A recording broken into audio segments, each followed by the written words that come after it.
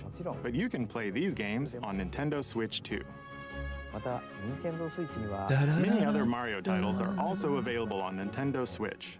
So if there's one you haven't played yet, why not take the opportunity to try it? Yeah, as far as I can tell, I have output. Let's introduce some other Mario games coming to Nintendo Switch 2.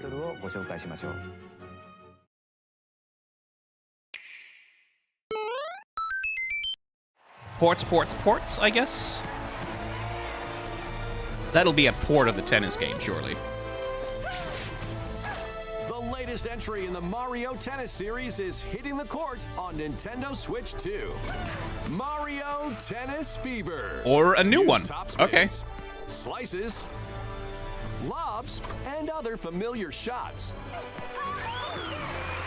But now you can also slide and use other fancy footwork with new defensive maneuvers. Wow. And swing into action with new equipment called Fever Rackets. Keep Fever around rackets. going to build I think up that's your something fever people used to gauge die of in the and 1920s. Unleash a fever shot. Freeze the court with the ice racket. Summon mushrooms that shrink your opponents using the mini mushroom racket. Or duplicate yourself with the shadow racket.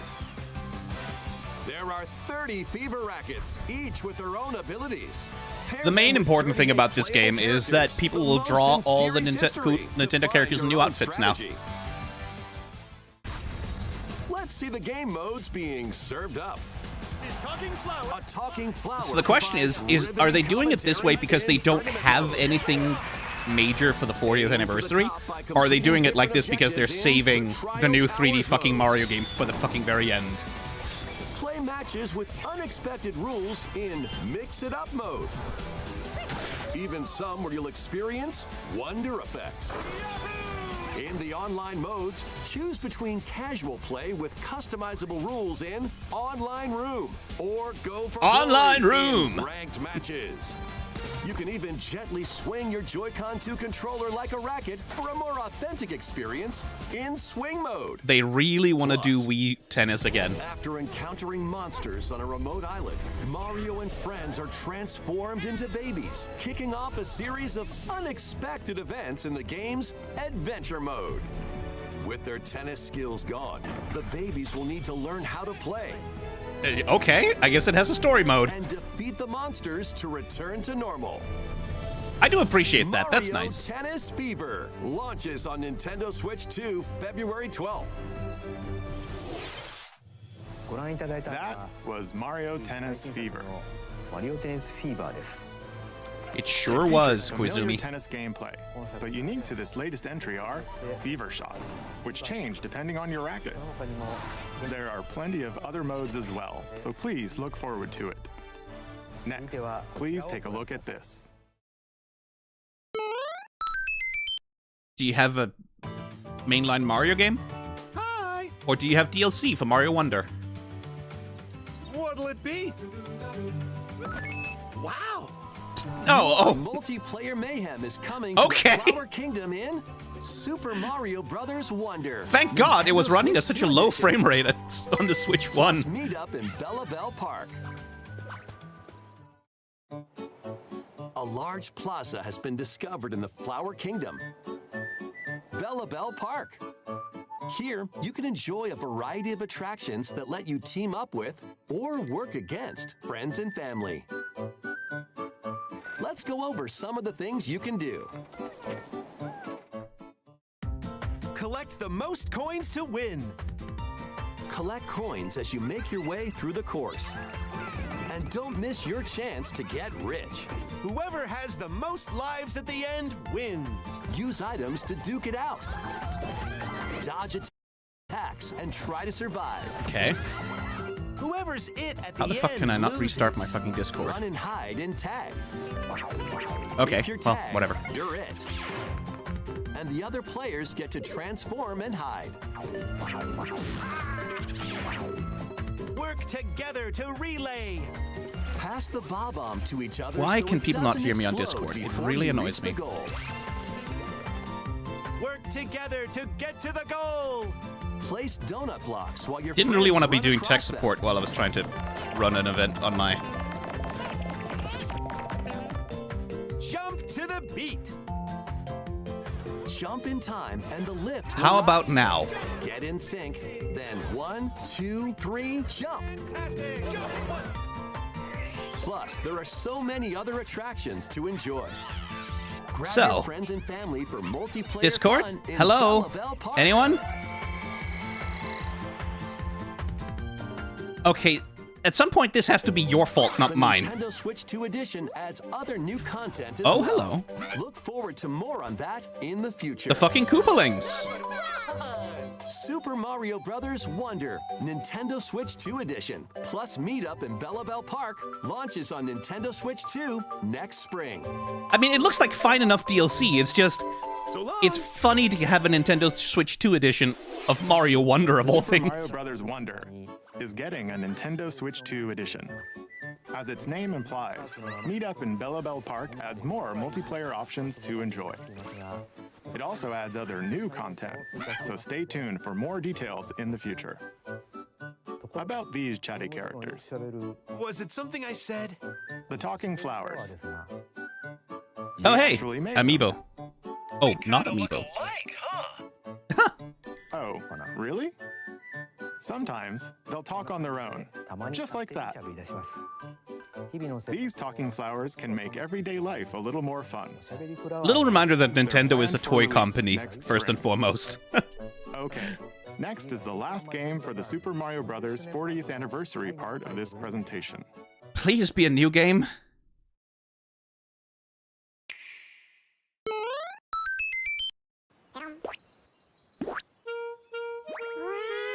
One day, on the island where Yoshi and his friends live, a talking book named Mr. E suddenly falls from the sky. It looks like the book has information within its pages about unusual creatures. But it can't actually see what's written down. So Yoshi jumps in to help investigate. First, let's study this flower-like creature. And New Yoshi's Island, I guess. We found Ooh. it right away. God, the thing about Yoshi games, like, Tastes kind of sweet. I've never liked playing Yoshi's Woolly World or most of, like, the newer Yoshi games much, because, Touch like, flower buds because with it. they're for 5-year-olds and I'm not 5 years old. And that's not a criticism of the games, right? Like, that's just, I'm As not you the audience wander for through it. the I book, really am not. You'll make all sorts of But discoveries the about visual creatures style you that they've been find. experimenting with in the fucking And Yoshi those games. discoveries will be written Like, down. Woolly World was a fantastic little piece of, like, Hey, we crafted found some world and all that. dandelions. Wonderfully, Touch wonderfully them, and they'll scatter in the air. fun, like, textural Oh, games. no. That creature is stuck. It seems And like this the animation dandelions can style. absorb nutrients. Oh, it's they pretty. Can even cause rocks to crack.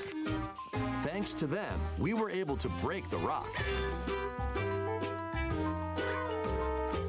It looks like there are still lots of unusual creatures residing within the book. God, what a pretty game. A page-turning adventure awaits. Like, they use such a deliberate low frame rate animation style on Yoshi when he moves rapidly. They really just let the Yoshi and illustration do the work. Mysterious That's Book really launches on pretty. Nintendo Switch 2 next spring. That is really pretty. A new game starring Yoshi is on the way. 不可思議の図鑑が登場します The game takes place within a mysterious book. You'll make discoveries and encounter all sorts of things as you're exploring. Please stay tuned for future updates. That's all for the Super Mario Bros. 40th anniversary. You don't have a new mainline Mario game. In Okay. addition to the games coming in the future. How do you not have a new movie releases mainline? next Okay, well, spring. alright, sure. We hope you enjoy all sorts of adventures with Mario. The Switch 2 really badly needs a Okay. new mainline Mario We'll game. now begin our usual Nintendo Direct. First, we'll introduce games launching on Nintendo Switch.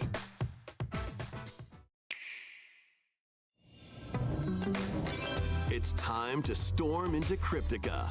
I'm always saying this. The mesmerizing world of Cryptica awaits in this 2D side-scrolling roguelike adventure. Fight your way through this 80s anime-inspired realm solo or with a friend in couch co-op. Ooh, don't care that much for the visual style of that. Like, the trailer looks nice, but the game itself? Against a variety of foes. Uncover a wide array of unique melee and I've talked about this playing Silksong. One major thing that for me is a difference between a good and a bad sort of side-scrolling action game is how much do the levels feel like they're actually the world, right? How much do the levels feel like they're actually part of an environment, and how much do they feel like a series of boxes and corridors? This is boxes and corridors. For different playstyles. Storm Lancers launches exclusively on the Nintendo Switch. And it's just like, it's a personal preference thing. I get turned off by it. I just don't like it. Is calling. Transform a wild island inspired by the Australian outback. Animal Crossing Minecraft in Australia? There are plenty of ways to make this wilderness your home. Fair dinkum. Catch fish, gather resources, and plenty more. But I swear to God, that will have been the pitch when they were trying to get it to a publisher. Is like, what if Minecraft but Animal Crossing? Which, like, in fairness, good pitch. As you progress, you can turn this rugged island into a bustling town. And I do like the Australia bit. Like, I do like that it's specifically based on, like, Australia. I think that's cool. That does set it apart a little bit, like it has an actual real-world location, right? That they're trying to sort of, like, depict something or say something. I will say, if they're doing Australia, how are they dealing with the colonialism? How are they dealing with, like, the fact that they're indigenous? Like, that a very important part of Australia's history is that the indigenous people of Australia were not fucking white. Embark on a colorful adventure. Save a mysterious planet in the platforming adventure PowerWash. Team up locally or online in this multiplayer-only game. On this planet, color is key. Attack enemies with the same color to defeat them. It's Puyo Panic 3D. 2 colors, so you'll need to swap between them during battle. Timing is critical too. Oh, that's curious. To fire colors at the right time to overcome obstacles. You can also use items like shields to block lasers or drones to create platforms. But those are Puyos, right? Like that's what those little blobs are. Found at the end of stages. Team up to take them down. Additionally, in party mode, up to 4 pals can take on a variety of challenges together. A colorful co-op adventure awaits in PowerWash, launching on Nintendo Switch. That's probably this fun. Holiday. Ah, Tomodachi Life. Here we go. Here, get on excited, small weird islands perverts. Floating in the sea are me characters, each living their own carefree lives. When is the game coming out? Let's take a look at what's happening in the Tomodachi Life Living the Dream game. You're in charge of this island. You can create me characters of anyone you'd like living here. Base them on a friend, a family member, or even yourself. I like that the Miis get to survive, too. Like, they were very much a Wii era thing, right? And they sort of vanished with the coming of the Switch. I'm glad they get to survive in some places. Enjoy their island life however they see fit. Wonder what's up? I'm so hungry. Food for thought. Yum. Realistic cabbage. Does everyone know the meme of the realistic cabbage? Looks like that hit the spot. This me looks bored all by their lonesome. Someone needs a pick-me-up. Leave a charcoal with a Grampy. Oh, blap. They really hit it off, all thanks to this meetup. It's a little ant colony that you can fuck around with. This is just a small slice of the life here on the island. Stay tuned for more information in the future. Yeah. The bizarreness and the fucking freak-ass weirdness is the good shit. We interrupt to bring you some breaking news.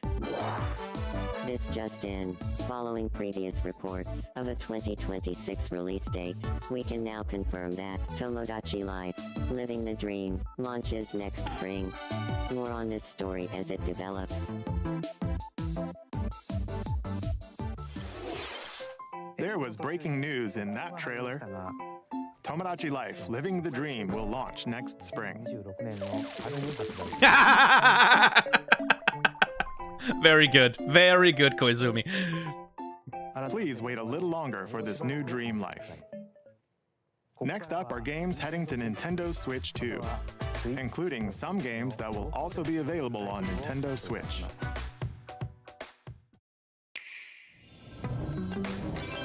Dash, slash, and clash in these games. Sure. Get over here and choose your fighter in this totally Which the fuck version of Mortal Kombat was that first one? This compilation features multiple classic games from the 90s and early 2000s, including arcade, console, and handheld versions. Noticeably, not a lot of blood happening on screen here. Or take the in-game tournament. They're being very careful. For online play.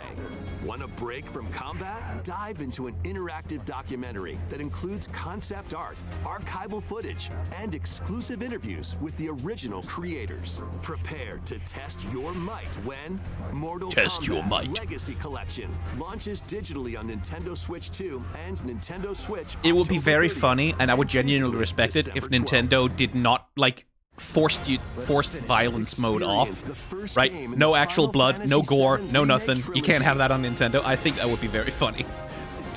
Step into the role of Cloud Strife, a former member of Shinra's elite soldier unit.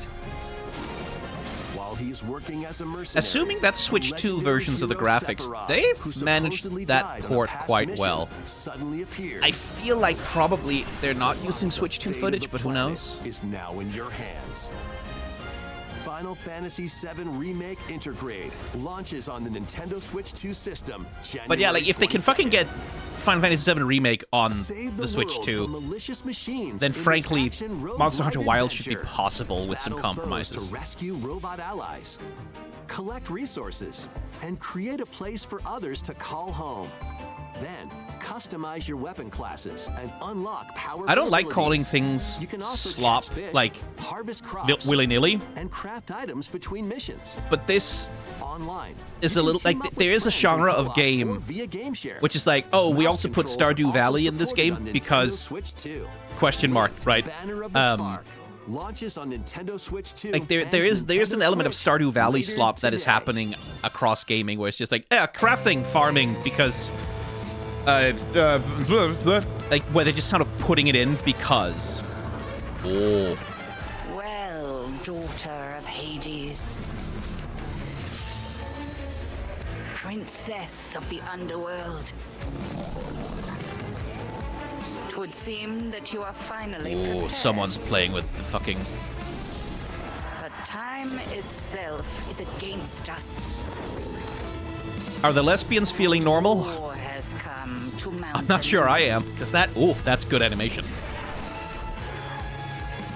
Shall you rush now to your family's defense?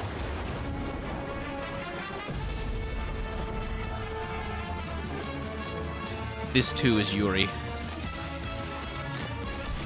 Or shall you strike our enemy in the heart of the underworld?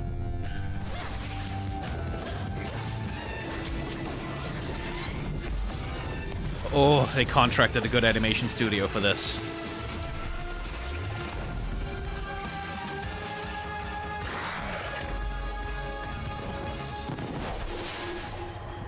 You know me, Headmistress. I'll do both.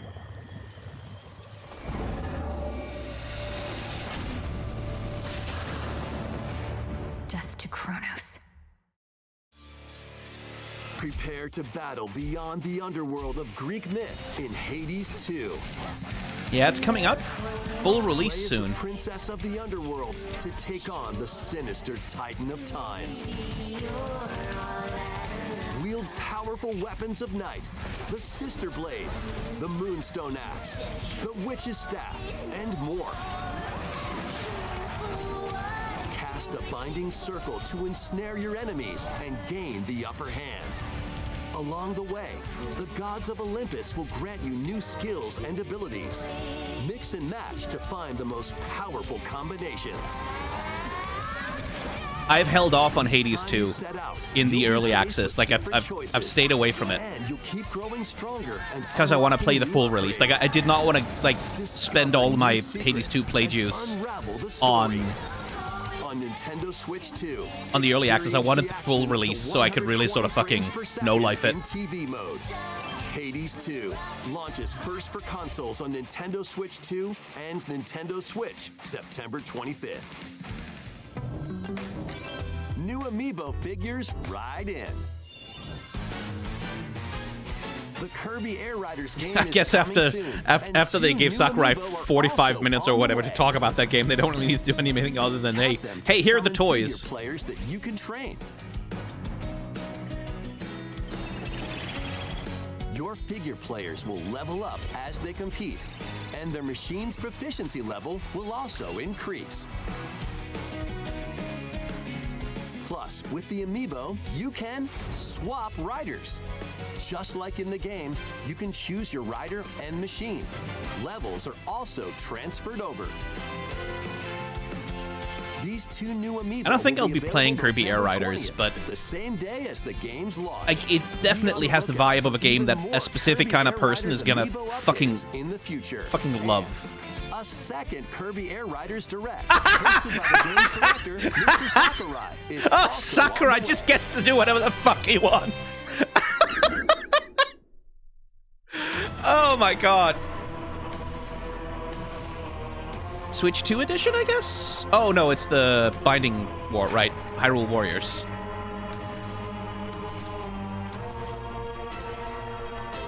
I'm looking forward to this. Because the first Hyrule, Age of Calamity was one of the best Zelda stories ever told. Specifically stories about Zelda, where she gets to be the main character and she gets to have an arc and she gets to save the world.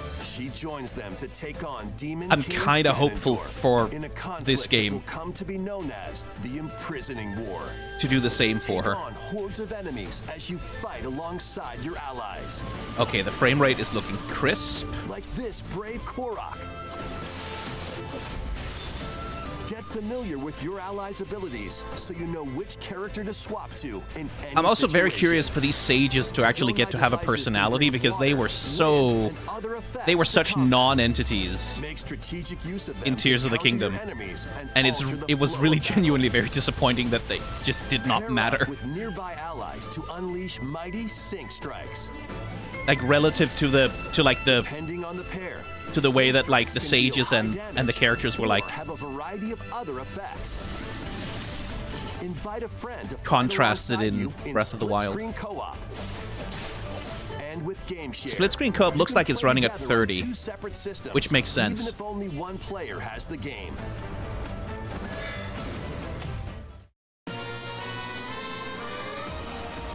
Uncover ancient truths that were only glimpsed in The Legend of Zelda: Tears of the Kingdom.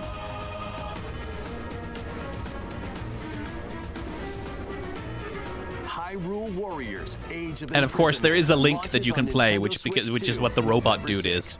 6th. Because you can't have a Hyrule Warriors without a Link to on play, Nintendo eShop. which bothers me. But I am excited for Hyrule Warriors, the Imprisoning War. I'm very excited for it. This looks familiar. This is Dragon Quest, right? Right. That's enough for one day. Time for me to head back to the castle. And remember, not a word about this place to anyone. There's more to the world than this island, and we're going to prove it. I know that voice actor. Who the fuck is that? 1, 2, 3.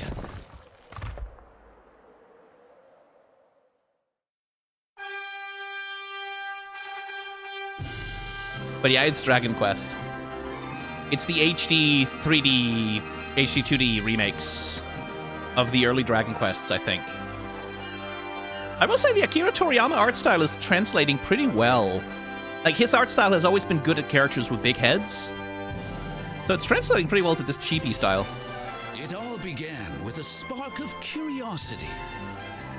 Guided by a mysterious tablet, a group of young heroes and they're definitely doing the tilt shifted. Claim a lost world. They're sort of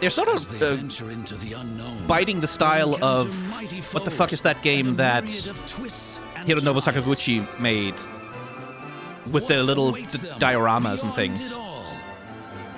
Can't remember the name, but they're kind of biting the style of that a little bit.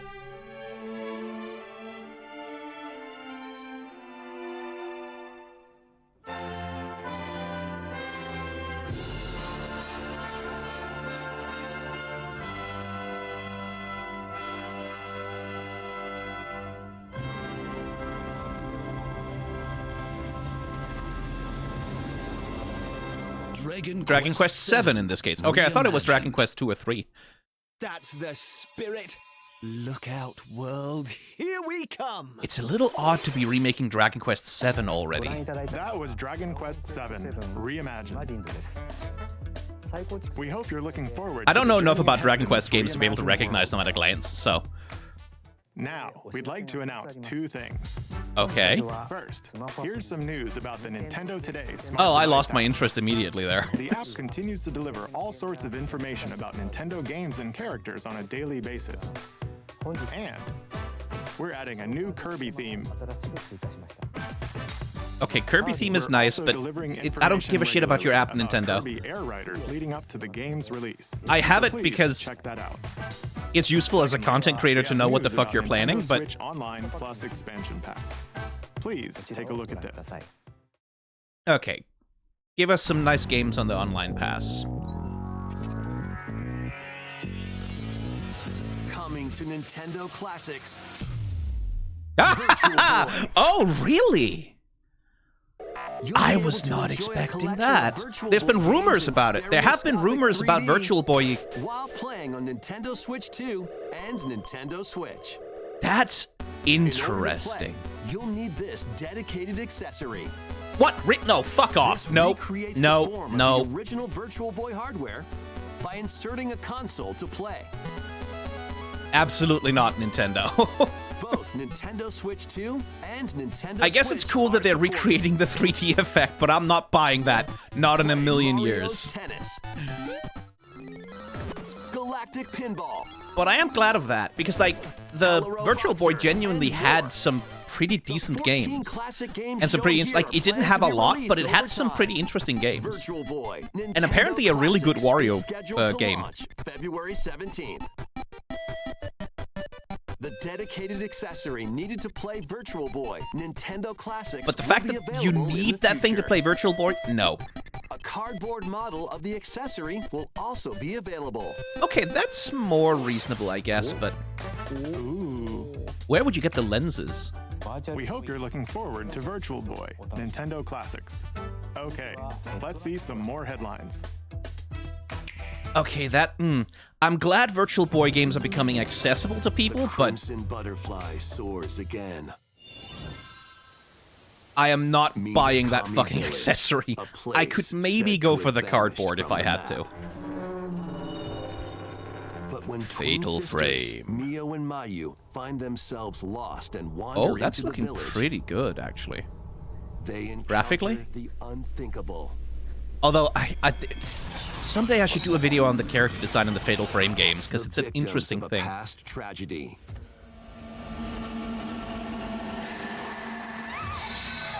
Now, Mio must use the camera obscura, a device that can pacify the unsettled ghosts and find a way home.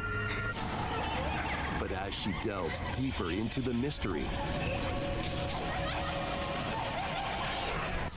Don't let go of my hand. Mayu's sanity slips away.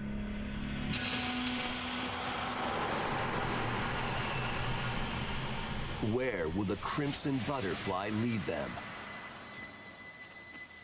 Fatal Frame 2 Crimson Butterfly Remake launches on the Nintendo Switch 2 system early next year. Upgrade your play with the Nintendo Switch 2 editions of these games. Okay, more Switch 2 editions. Not that interesting, but hey. In the Nintendo Switch 2 edition of One Piece Pirate Warriors 4, you'll face off against more on-screen enemies than ever before as you aim to become King of the Pirates. Not a great translation of the style of One Enjoy Piece. camera play and more in Overcooked 2, Nintendo Switch 2 edition. Serve up dishes and reactions while you cook together. I mean, I guess having the camera there makes sense. Mouse controls are cropping Mouse up controls for in Stardew Valley. Nintendo That's Switch 2 genuinely edition kind of a of big deal. Stardew Valley. Some people are gonna get real Plus, fucking up to excited. 4 friends Local locally split can screen. play in split screen multiplayer. That's also good. And with Game Share, up to I 4 guess that's players can play why together Concerned 8 if was one like, yeah, person we're still has the working on game. it, actually. 5 new levels, including Candyland and Museum, are dropping in with Human Fall Flat Nintendo Switch 2 edition. Plus, with mouse controls, you can enjoy a new way to wobble with physics-based fun. Craving more to clean? PowerWash Simulator makes its triumphant return with a shiny new entry in the relaxing Clean 'em Up I'm gonna series. lose so much of my life to PowerWash Simulator 2. And effortlessly You don't even blast the know. dirt away as you Not on Switch, transform though. your I'm gonna play that on sunny PC. surroundings into squeaky clean scenes. Make use of new tools and supplies, including enhanced soap, a surface cleaner, additional power washers, and rigging equipment for those hard-to-reach places. Wash your way through a fresh campaign as you explore no. even more of Muckingham. Oh no, it's so sexy. Venture into new grimy Just my locations, ADHD, for some reason my including ADHD Detergento just goes and Bloober absolutely City. fucking feral for After a hard PowerWash day's work, Simulator. Take some time to unwind in your home base and spruce up the place with furniture and accessories you've collected. And for the first time, up to 4 players can make progress. Like, my in the ADHD campaign just goes together in absolutely online fucking, co-op. like, I don't know what it Or is. It's like split the fucking work crack between 2 cocaine. players with It's local split insane. screen. Very satisfying indeed. Genuinely kind of Sit scary back, sometimes. Relax and clean to your heart's content when PowerWash Simulator 2 launches on the Nintendo Switch 2 system this fall.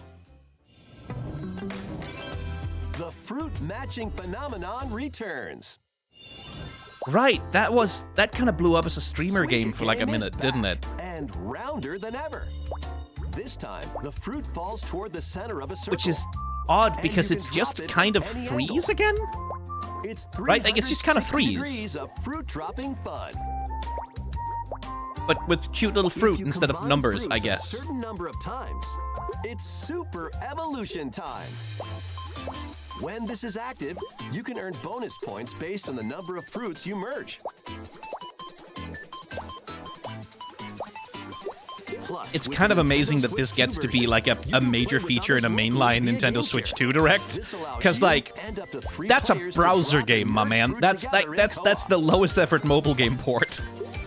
But I guess it really must have Rotate, taken off. aim, and go for the watermelon when Suika Game Planet launches on Nintendo Switch 2 and Nintendo Switch this winter.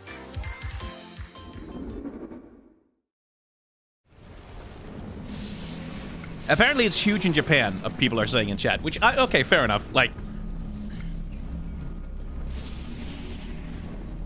meanwhile, what is this? It's not SAO or something. It's not some fucking anime game, is it?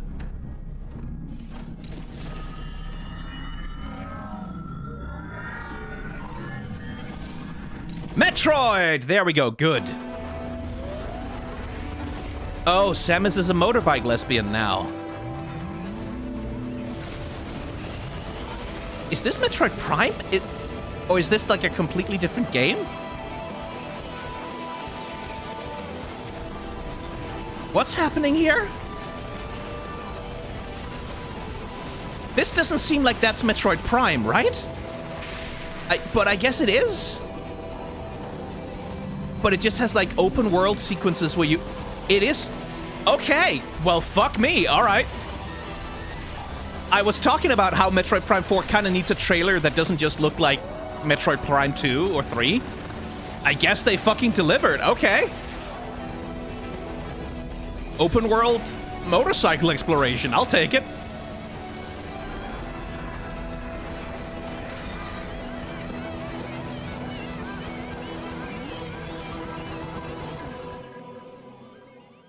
All right. There's still... And a fucking release date. The 4th of December this year. Okay. Finally.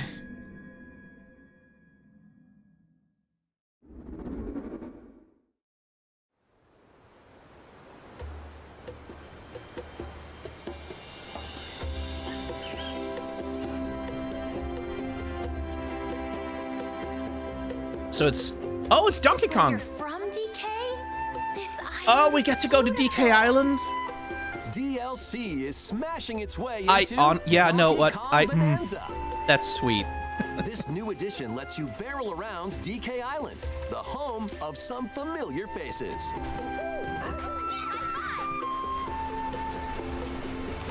And if you finish the main game story, Void Kong will offer you a position in the ranks of the Void Company. What do you think? Ready! Your mission? Collect as much shiny green ore as you can in Emerald Rush. Meet your emerald quota within the time limit to clear each round.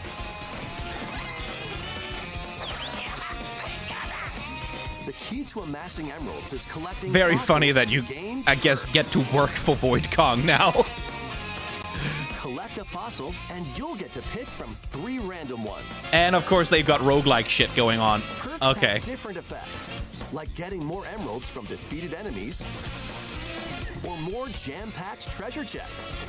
There are all sorts to choose from.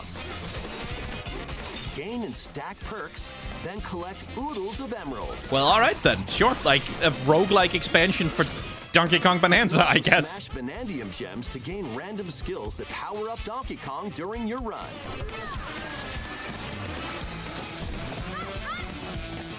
Your perks and skills reset after each run. Okay, sure. Why not? But Fossil and Banandium gem locations stay the same. Refine your winning strategy with each go.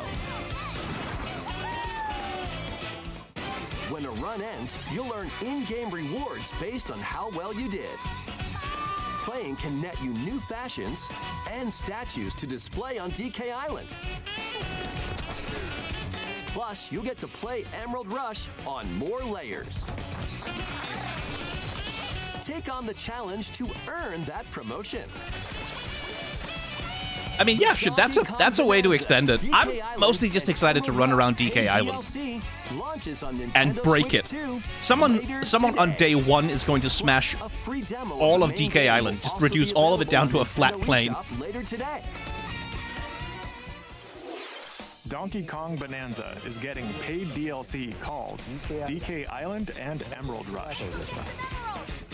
Please look forward to collecting lots of emeralds in Emerald Rush and exploring its modern take on DK Island. Next, please take a look at this.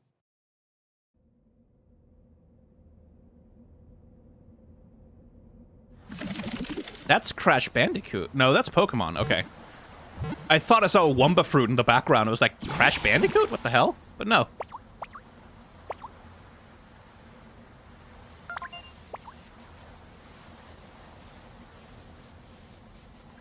Are we getting a Ditto game?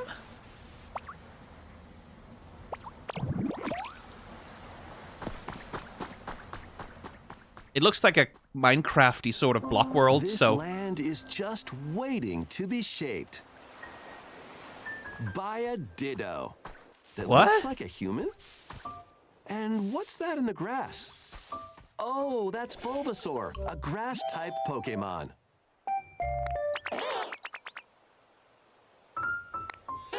Are we doing Animal Crossing Minecraft? What's this? With Pokemon? Looks like Ditto's got an idea. Oh, those proportions are kind of freaky, man. I just love how scared Bulbasaur looks. By learning this It's like, move, what the fuck am I looking at? Grow.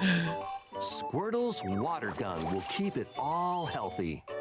As nature flourishes, Okay, there's something So do the deeply Pokemon. fucking freaky about this. But, like, brackets positive. There's something freaky brackets positive about this.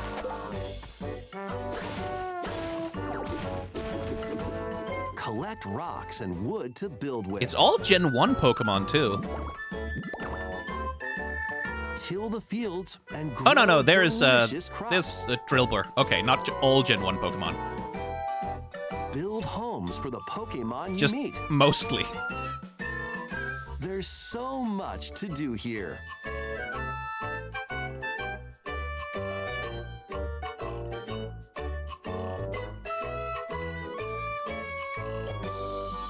No need to Okay, rush, but though. why are you a Ditto that's pretending to be human, at your though? own Like, pace. why that specific? Like, something about You'll that is have just a so, like, wonderful space what? Before you know it.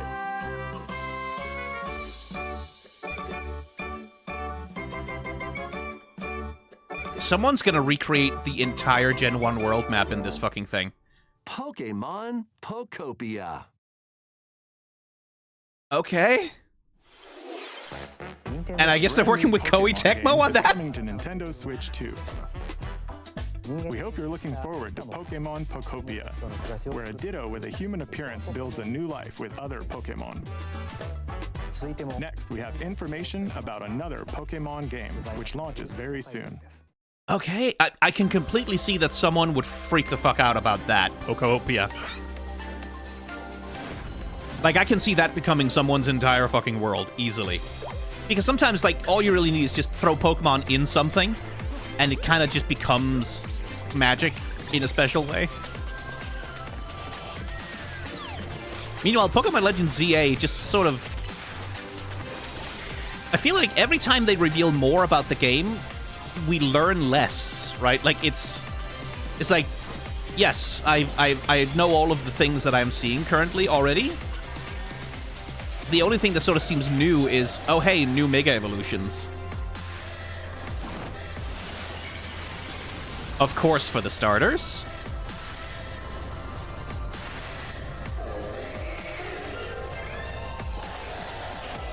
I like the Witch Broom. I like that a lot. I'll need to take a closer look at these.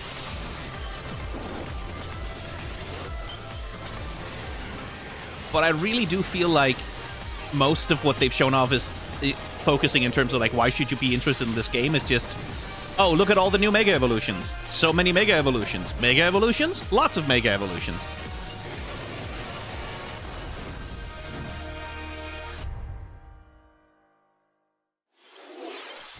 I'm sold on it, to be clear. Like, they don't really need anything more to sell me on it, but... in Lumio City, where people and Pokemon live. Pokemon Legends ZA The upside launches down, October 16th. like, standing on the fucking upside down We ninja have star one for more Greninja is Pokemon good. trailer. Please take a look. Oh, hey, it's that little thing. That's a mythical, right? I believe it's a mythical. Which means it's an event Pokemon. Which means I've never really been that interested in them.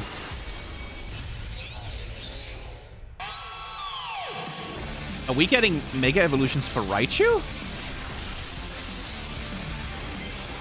I guess? Or are they for Pikachu? What the fuck is... It's a Mega Raichu and a Mega Pikachu, I guess. Huh? Okay. Pokemon Legends ZA is getting paid DLC called Mega Dimension. Raichu has two different Mega Oh, it is evolutions. Raichu, both of them. Okay. How do I you thought it think was they'll like a perform? Pikachu one. More details will be shared in the future. Let's move on to some more headlines.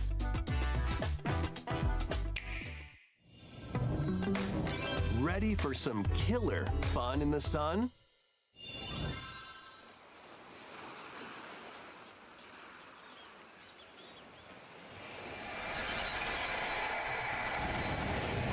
Oh, it is Danganronpa. Okay. Are you okay? You seem pretty out of it.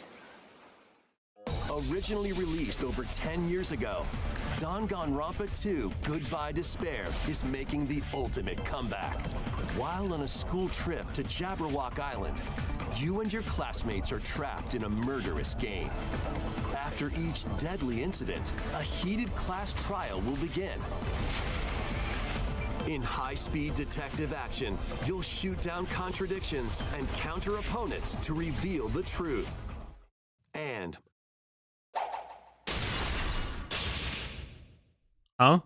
along with the main game, an additional story is included. One incident will trigger an entirely new scenario with different victims and culprits.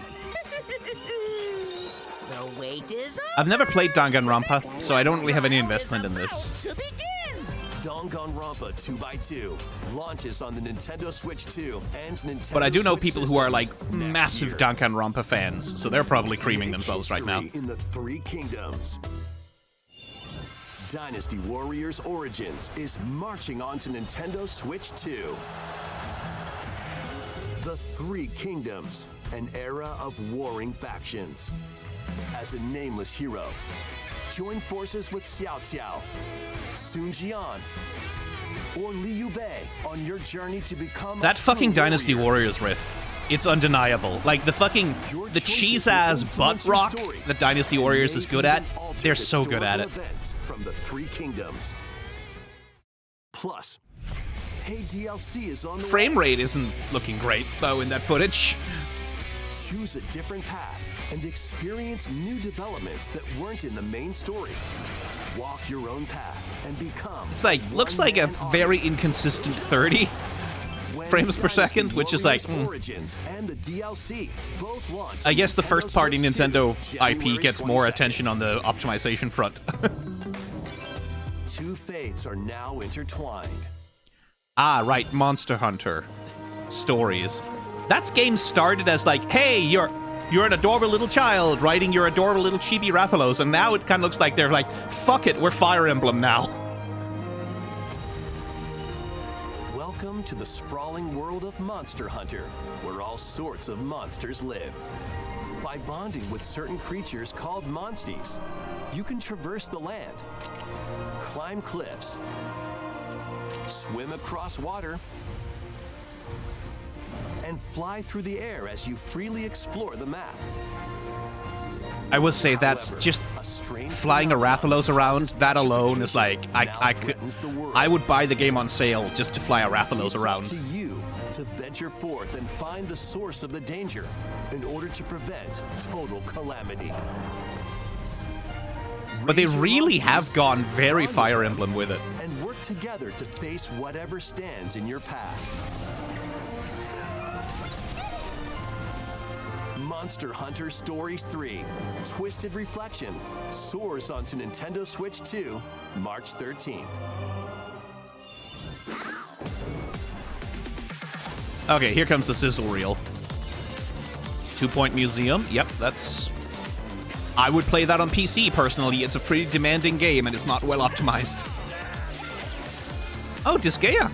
Neat.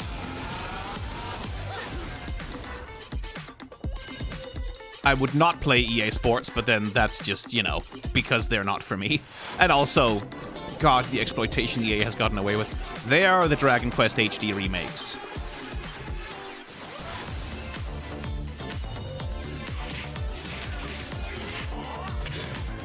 Oh, Virtua Fighter.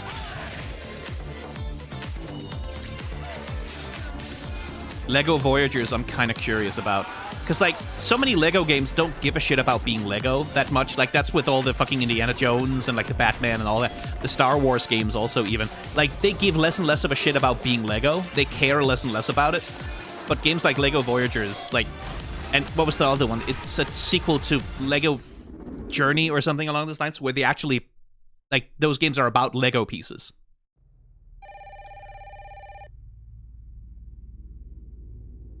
Resident Evil? That looks like Resident Evil, doesn't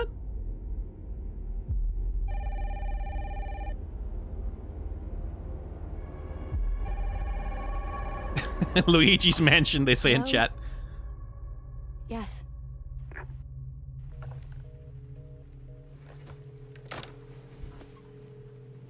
Okay, they are putting... You can see the visual downgrade. Yes, for Miss Ashcroft, and then they hung up on me. Rude. They're definitely making compromises. But if they can hit 60 on the Switch 2... Oh yeah, oh there's some compromises happening here, but if they can fucking port that, then they can port Monster Hunter Wilds. Investigating all these strange deaths, huh?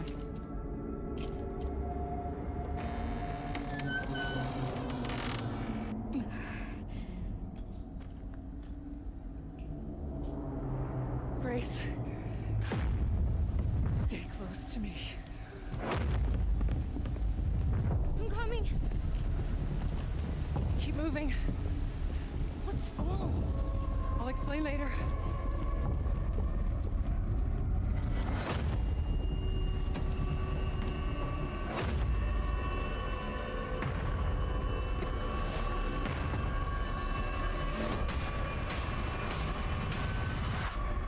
I've been watching you. You're not like other people, you know. You're quite unique. Tell me what's going on. Something important. I'm scared. Quite funny that this is the first we're seeing of most of this that on the Switch 2. Because, like, it's impressive that it is running on Switch 2 at all, but they are making compromises on the graphical fidelity. It's also the stream is maybe struggling a little bit to render it.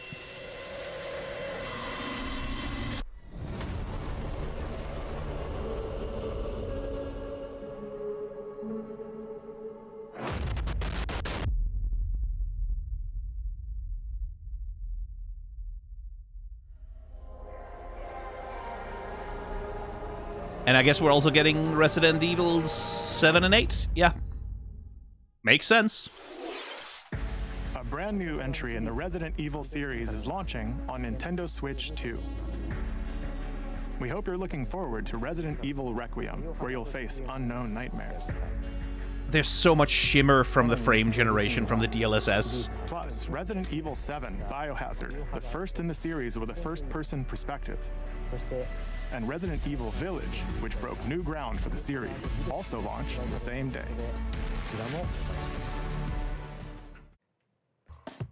Thank you for watching so far. Oh hey, This will be the our tracking last on my model broke. Please take a look. Okay, what's the next thing? What's the one more thing? Is this Fire Emblem? This looks Emblem-ish. Oh, it's Fire Emblem! It's some fucking Fire Emblem, motherfuckers! Bold warriors, draw now upon your strength. Hold fast to the devotion in your beating hearts. Hear me now as I declare that the heroic games have begun!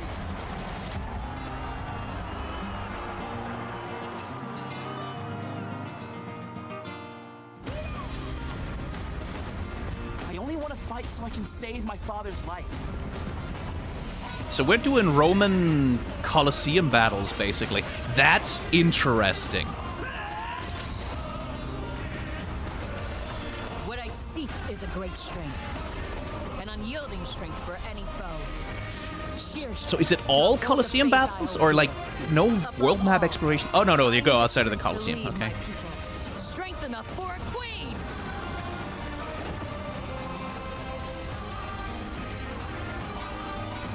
It is imperative that I face it again. Hello, Alucard! I must come it. Fucking Alucard!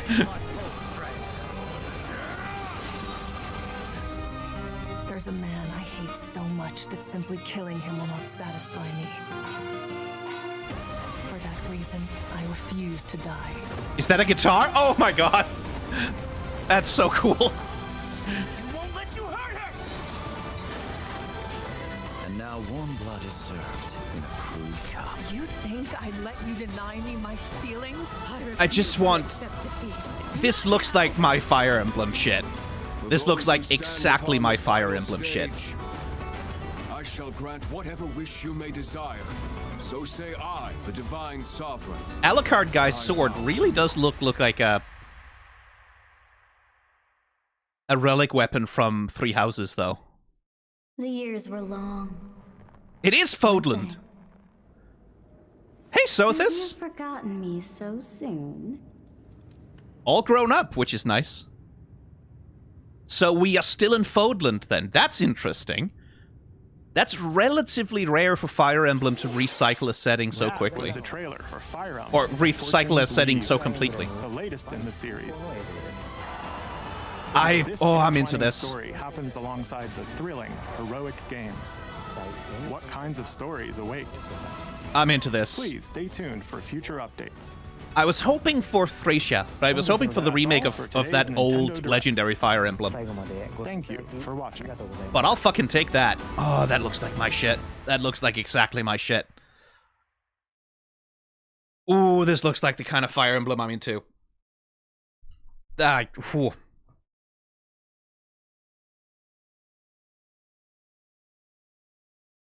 It's 2026 and there's Fire Emblem Three Houses Discord. Of course. Oh, man. Yeah. Well, shit. Okay, now I have to do that fucking Edelgard video essay, don't I? God. I need to finish Silk Song. I have... I need to respond. I really need to respond to a sponsored video inquiry, because there's a sponsored video I really want to do, right, which is unusual. Like, there's a thing I'm genuinely sort of like, shit, I want to advertise that because it's good. So I need to do that, and I have company coming over tomorrow, so I need to clean the entire fucking apartment. So, fuck me, I've got some shit I need to get to. But, okay, I guess that was a fucking direct and a half. That was not nothing, I will say. Like, I was expecting less from this. I will say it is genuinely kind of like, how the fuck do you not have a Mario game? Like, how do you not have a new 3D Mario? Like, not even for launch. Like, not even like, oh, it's launching today, kind of. But that's just like, you have just at least an announcement that you're working on a new 3D Mario and what it is and where it's set. That is genuinely a little bit astonishing to me, that the only thing they really had for the 40th was like, hey, Nintendo Museum, Nintendo Land, Mario movie, and then a Switch 2 edition of Mario Wonder, a game which absolutely did not need a Switch 2 edition. It's like the only truly new Mario game they had was like a very nice looking Yoshi game. I will say, let me see if I can fucking find that in the timeline of this. But it can't actually see whoa, it's what's raining like a down. lot all of a sudden. Hang on, So I need to go Yoshi close the door. jumps in to help investigate. First, let's study this flower-like creature.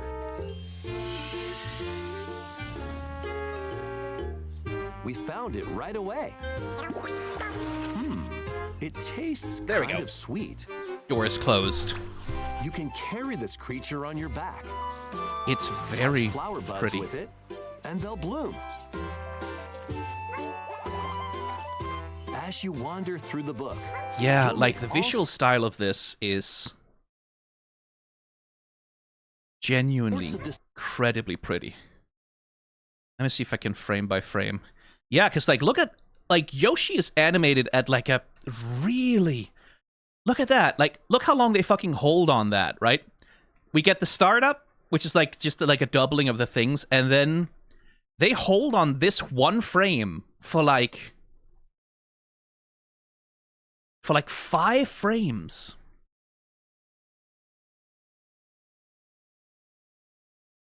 And then 6 frames. 6 frames. Like, that's a very low frame rate to animate something on. And they're doing it deliberately. Like, the point of doing that seems to be to really emphasize the use of, like, speed lines and like smears and squash and stretch and all of the active elements of 2D animation, really. The point seems to be to emphasize those, like, really as part of Yoshi's movement and behavior. Yeah, I'm sorry, Discord. I know you can't hear me. I don't seem to be able to fix it. And those discoveries will be written down. And it's like really lovely, appealing 2D animation just everywhere. And it's not necessarily like, and it's not 2D. Like, Yoshi isn't 2D. He's clearly a 3D model, right? Like, it's clearly 3D models the vast majority of what's going on here. I would expect even the backgrounds to be 3D a lot of the time. Found some dandelions. But the rendering, like the deliberate use of extremely deliberately low frame rates. Touch them.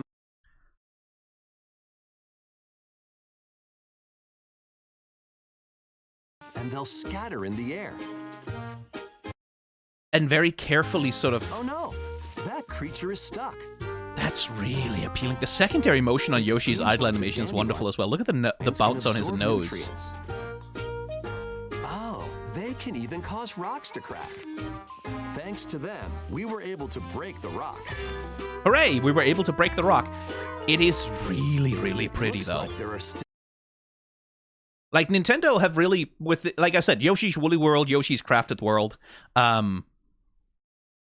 they have absolutely fucking, they've done so much exploration of, like, interesting visual aesthetics, and I really appreciate them for that, even when I'm not really, I don't really want to play them, because they're just not for me. They're too easy, they're too simple. They're not my kind of platforming game. They're not my kind of, like, I'm playing a Silk Song right now, right? But aesthetically, creatures residing within the book. I'm always excited to see Yoshi shit, because aesthetically, page-turning adventure awaits. They're doing, like, because, like, the big creature here, this thing, it's kind of mimicking, I think, in some ways, the look of stop-motion animation, right? Not completely, but there are elements of that. Yoshi and the Mysterious Book launches on and it's Nintendo like, Switch 2 next spring. Like, some artists have had a lot of fucking fun with that game. A new game and that's just something that's, like, that's the kind of thing, like, I might buy it on sale just to experience, like, the aesthetics of it. Then there's Tomodachi Life, which is just delightful. Like, it's just delightful weirdness. Oh yeah, Anna Anton wanted to see this. Thanks to this meetup.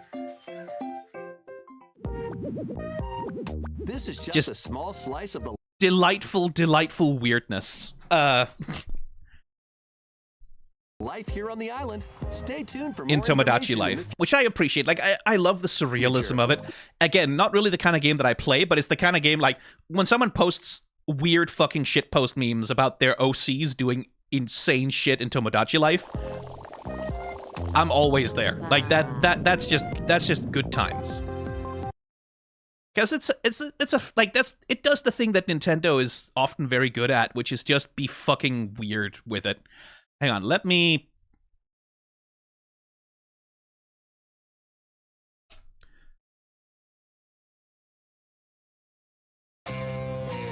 We have a proper version of the launch trailer that we can watch here. Impromptu animation breakdown, I guess. Using the YouTube tools, which are not great.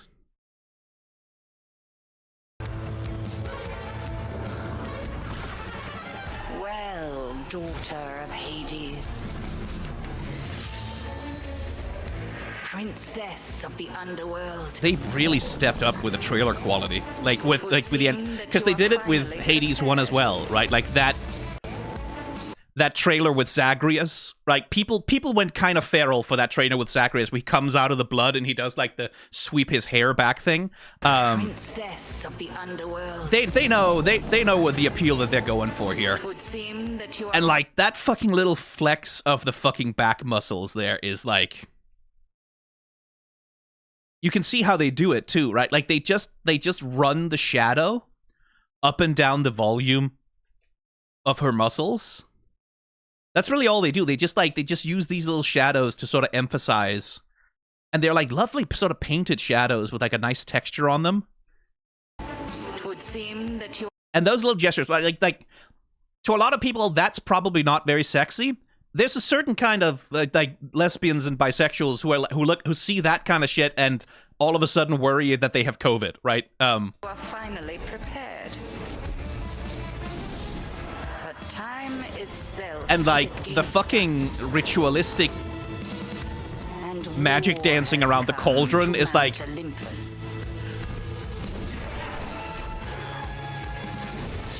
Rush now to your family's defense. Like, I know that there are Hecate and Melano shippers. They're eating well with that, let me tell you.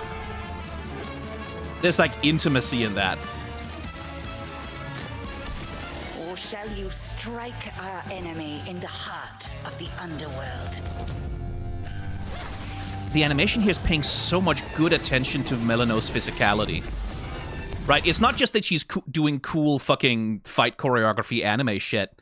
Like, pay attention to the weight of her body when she does this little hopping thing. Our enemy in the heart of the right? You can... The timing on that bounce. Or shall you strike our enemy in the heart of the underworld? Right? You can feel the weight of it. You can feel that she's not...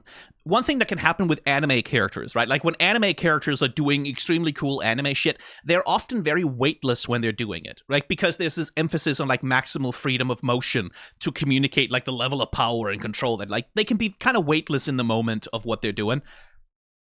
Something like that still communicates, like, the physical weight and presence of a character in the moment when they're doing what they're doing. And you can see that emphasis continue, like, through the various combat things that Melano is going to be doing.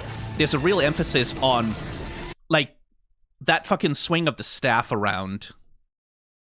Let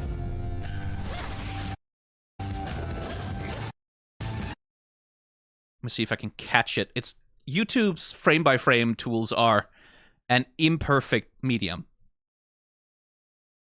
And it doesn't help with the flashing. But the way that they do this spin, right? You can see how much effort they're putting into rendering the volume of her muscles and the way that her anatomy connects together. And then you can see how the staff comes out. She rotates around the joint of her shoulder. Again, just the rendering of the muscles here is...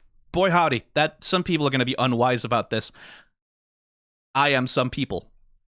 It's just a really good spinning animation.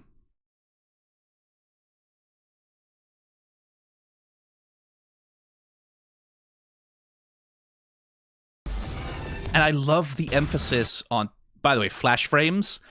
I talk often about how I like flash frames as a piece of, like, animation art in and of themselves. When, like, a big magic effect goes off and you can...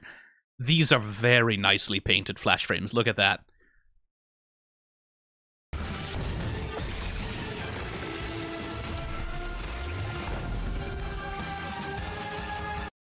They're playing a lot with the fucking lighting on Chronos here as well. I think that's Chronos.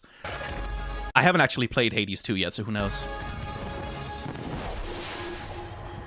You know me, Headmistress. I'll do both.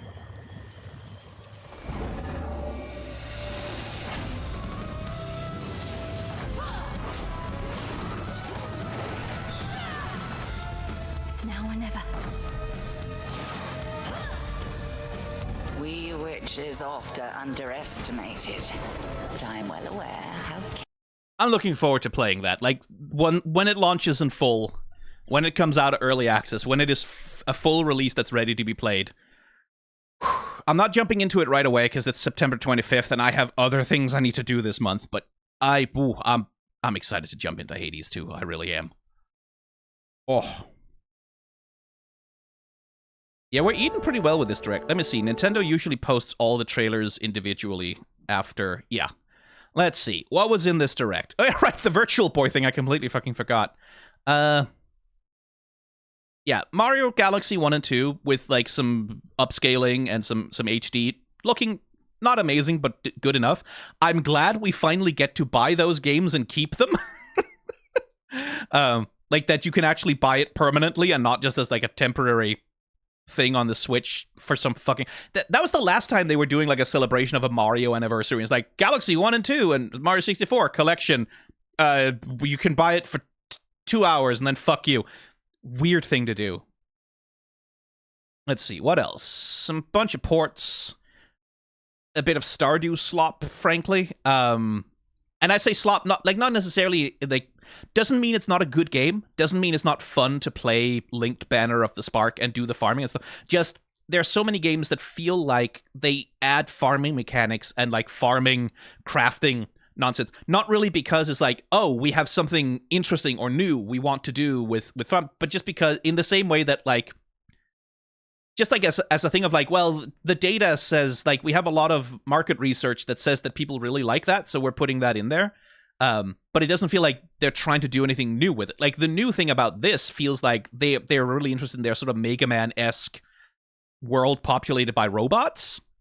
And for me, it's like, okay, so why is the farming there then? Like, mechanically, how is that expressing the interest you have in, like, these fun, cute cartoon robots things? Like, and that's not a structured criticism of the game. I've not played it. It's just a vibe I keep getting from so many of these indie games where it's like, you can farm and there's crafting because Stardew Valley made $100 billion and we want $100 billion, and the data says that we can make $100 billion with. It feels so perfunctory, right? It doesn't feel like a thoughtful exploration of like, what does it mean to do crafting or like farming or whatever. Very glad to see it in a full 60 though. And like, the gameplay seems to run consistently at 60 here too, which is something the last Hyrule Warriors game struggled with a little bit. After traveling back in time, Princess Zelda meets the first king of Hyrule, Rauru, and the queen, Sonia. She joins them. As I said during like the main reaction, I will defend the opinion that Age of Calamity is the best story ever told about Zelda. Right? Not the best story ever told in a Zelda game, that's still Majora's Mask, but it's the best story ever told about Zelda. It's the one where where her story gets to be the main focus of the game, where her agency and her activity and like her decisions and what she wants to do with herself and with her life is the main focus of the narrative.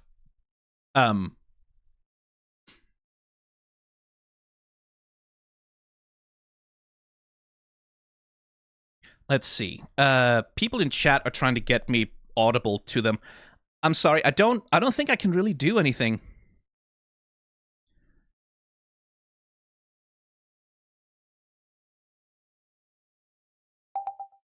Okay, I've switched to a different audio input device.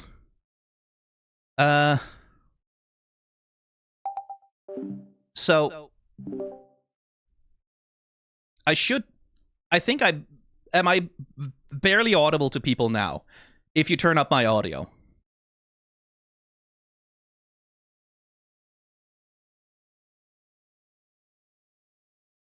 It might mess with the OBS. No, OBS isn't having any trouble at all.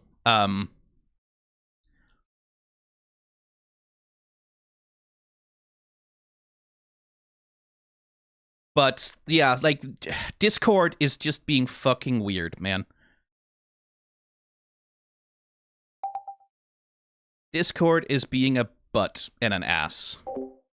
And now my audio's completely gone on Discord. Okay, well, fuck me.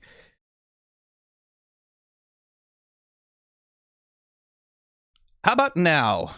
No, now Discord won't take my audio input at all. Come on, Discord. Discord!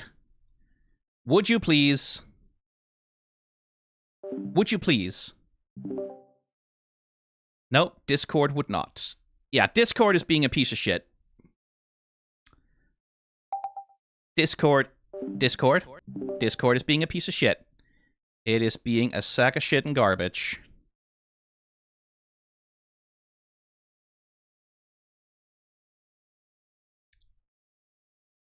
What? Can you hear me now?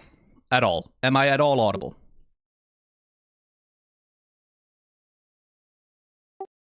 Even a little bit? Maybe a tiny bit? Can you barely hear me? A bit quiet, but audible. Hooray!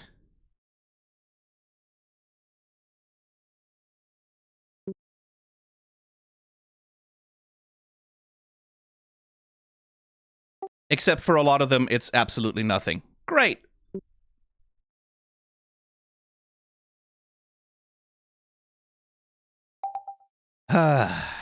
Frustrating. Okay.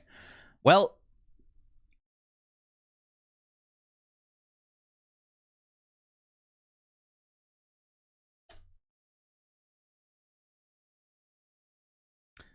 I guess that takes care of that for the Discord thing. Discord can't hear me. There's apparently nothing I could fucking do about it.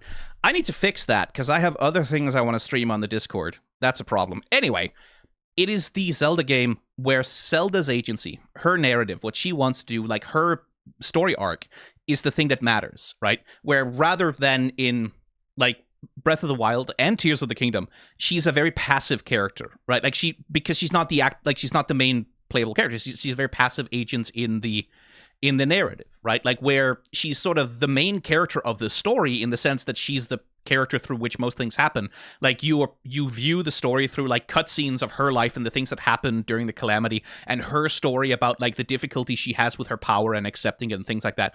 But she doesn't get to be an agent in the story particularly because she's trapped and she's fighting Ganon, and Link has to be the one to break the stalemate and save her and like save Hyrule and things like that because you're the main character, you're the hero. Age of Calamity gives Zelda the full spotlight. It gets to be her story. It's about her. Like, and a lot of people complained about the time travel thing, which I completely understand because, like, oh, that makes it kind of non-canon in a way, or it fucks with canonicity or whatever. I don't give a shit about canon. I could not give less of a shit about canon in Zelda because it does not matter. The timeline in Zelda does not matter. I don't care what anyone tells you. The timeline of Zelda games is not material to anything that happens in them ever. It doesn't matter. Breath of the Wild is very specifically set in a time and place in the Zelda timeline that doesn't exist and that cannot be tracked and which isn't real. Like, it's 10,000 years in the future, it's 100,000 years in the past, who gives a shit, doesn't matter. It's not in the Zelda timeline. Stop asking about the Zelda timeline, right? It doesn't matter. But the point of the time travel in Age of Calamity is Zelda doesn't want to be a chosen of the goddess, right? Like, she wants to do something to save the world, and she wants to do it authentically as herself with her own interests. And she has this connection to her mother, which was mediated in large part through her interest in archaeology, technology, the ancient robots of the Sheikah, all of that stuff. Like, that is who Zelda is in this universe. This version of Zelda is a nerd who cares about archaeology and who wants to find a technological solution, some way to set the world right, where like you don't just rely on, oh, the gods will grant you the power to do the something or other, like probably at some point randomly. Like, that's who she is, and she has a conflict with her father about this because she's like, no, I don't want to just be relying on doing these rituals and hoping for the goddess to send me power. I want to be active. I want to do stuff. And he's like, no, you don't know how this works. We're a kingdom of prophecies, and this is how everything has always worked forever, and we can't change that. And I cannot risk the fate of the whole kingdom on one of your silly little whims, right? Like, I am a responsible king.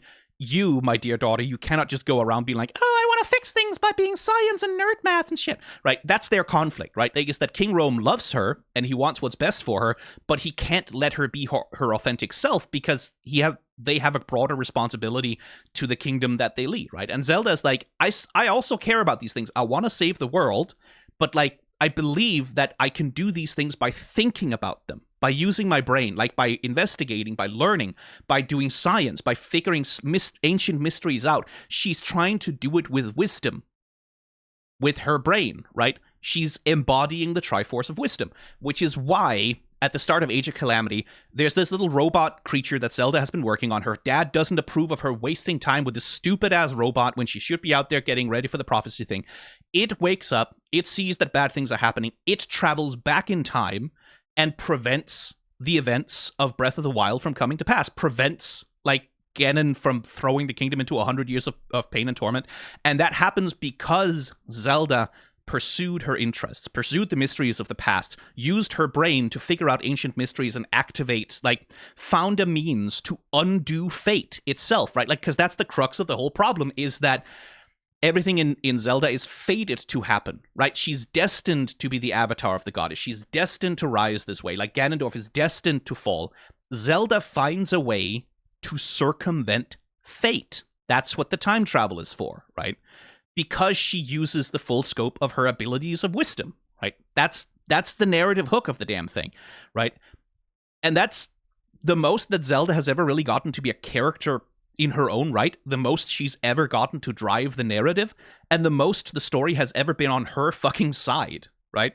To say, hey, who Zelda is matters, what she wants matters, like, why she is the way that she is matters, her ability, like, her Triforce matters, her wisdom matters more than courage, more than power. Her wisdom is the thing that saves the day. And that's the thing that allows her to undo all of the horrible, tragic events of Breath of the Wild, make sure that the champions get to survive, and, like, creates a whole new world of possibility where, like, the bad thing is prevented from happening because she was wise, right? It's the best story ever told about Zelda. So I have some hopes. Hopefully, that the same writing team is allowed to work on Age of Imprisonment, and we get another story about, like, Zelda not just as a damsel who has to be rescued from things, but someone who's, like, actively making decisions and actively involving herself and, like, setting things up and, like... Because what I liked in Tears of the Kingdom is that Zelda gets to be more active, right? Like, she gets thrown back into the past, but in the past, she's like, okay, I need to figure out some fucking way to help Link in the present, right? And she does that. Like, that's the thing where she travels around, she sets things up, she tells Rauru and, like, Sonia about what's going to happen. She sets Minoru up to sort of... Like, she's the one who sets everything in place for Link to then capitalize on and defeat Ganon. Up to and including eating the Secret Stone and becoming a dragon for 10,000 years, waiting for him, right? I liked that a lot more because it allowed her to be a much more active participant, even if she's not a playable character. I would like this game to dive into, like, all of the shit she's actively doing during the imprisoning war, like, to set things up for Link to succeed. To take on Demon King Hopefully. Ganondorf in a conflict that will come to be known as the Imprisoning War. Take on hordes of enemies as you fight alongside your allies. And, like, it sucks a little bit that the best Zelda story ever told is stuck in a Warriors game, because Warriors games are fun, but they're also Warriors games. Like, this is Musou. It's not exactly deep, right? It's very repetitive. It's very mindless a lot of the time. And that's not a negative. Like, I have spent so many fucking hours in Musou games you don't even know. But it is the thing of, like, I wish that Zelda got to do puzzle solving, right? I wish that she got to go into a dungeon and solve the puzzles with her wisdom, rather than that being Link's job all the time. But the other thing I want is I want the other sages to get a fucking personality. Because in Tears of the Kingdom, they had nothing. They were nobodies. They were so disappointing when you, like, meet the sages and you get this flashback of, like, and where in Breath of the Wild is like, oh, each champion is like a unique individual. They all have specific individual personal stories and they're like characters. And then Tears of the Kingdom is just like, yeah, hello, I'm the sage of this thing, and my story is identical to all the other ones. Legend of Zelda: Tears of the Kingdom. So I'm hoping that they get to be more characters as well, a little bit, hopefully. Hyrule Warriors: Age of Imprisonment launches on Nintendo. But yeah, I have high hopes. November 6th. I have high hopes for Age of Imprisonment. Later today on Nintendo eShop. And I am excited for it. What else did they fucking announce on this Direct? Let's see. Dragon Quest VII Reimagined, which is interesting. I played Dragon Quest VIII, the Journey of the Cursed King. That's the only Dragon Quest game I've really played. And I quite liked it, but I've never really engaged with Dragon Quest. So, I don't know. Maybe this is an opportunity to do it. Toriyama's art style, like I said, translates really well to these chibi characters, I think. Then the fucking Virtual Boy. I am not in 100 million years buying that fucking accessory. I'm not doing it. No way in hell. You can maybe convince me to do the cardboard thing if it's cheap. But I am not buying the fucking Virtual Boy again. Like I didn't even buy it the first time, obviously, but like the Virtual Boy, the thing with the fucking stand and you're leaning over into your desk and looking into the thing and getting eye strain from it? No, absolutely not. Like at least there has to be a head strap so you can just strap it to your fucking face or something, because oh my god. But I'm very glad that it's being preserved. I'm glad that Virtual Boy games get to still exist as like a part of Nintendo history and something that people can experience, even if the implementation of this is Fatal Frame. Like I said, there probably, maybe I should talk to Pim's Crypt about this or something. There probably is a video somewhere in the character design of the Fatal Frame games, because there's an element in the Fatal Frame, like where the protagonists are often these like impossibly doll-like, impossibly beautiful, like Japanese women with like very sort of particularly cute fashion that they're wearing, and there's something about the way that that's used to like evoke vulnerability and frailty and frailness as like a part of like the visual ploy to cause the player to want to protect the main character and empathize with them in certain ways, that it's interesting. And I kind of wouldn't mind exploring it. The trouble is I've never really played Fatal Frame. I'd have to watch some Let's Plays at the very least. So that's not on the docket for any time soon. But it's one of those things that's like, oh, that's an idea I have sort of filed in the back of my head that might be interesting. 15-second trailer from One Piece Pirate Warriors 4. I mean, yeah, it's another Musou game, so it doesn't need that much more, I guess. Mouse controls for Stardew Valley. That's genuinely a big deal for the Stardew Valley fans. It genuinely is. Metroid gets a fucking Samus on a motorcycle now, which... I swear to God, I was like, is this a different Metroid game? Like, what is this? I was like, that can't be Metroid Prime. Like, what are you talking about? Motorcycle for fast travel across, like, a world map or whatever. But no, apparently so.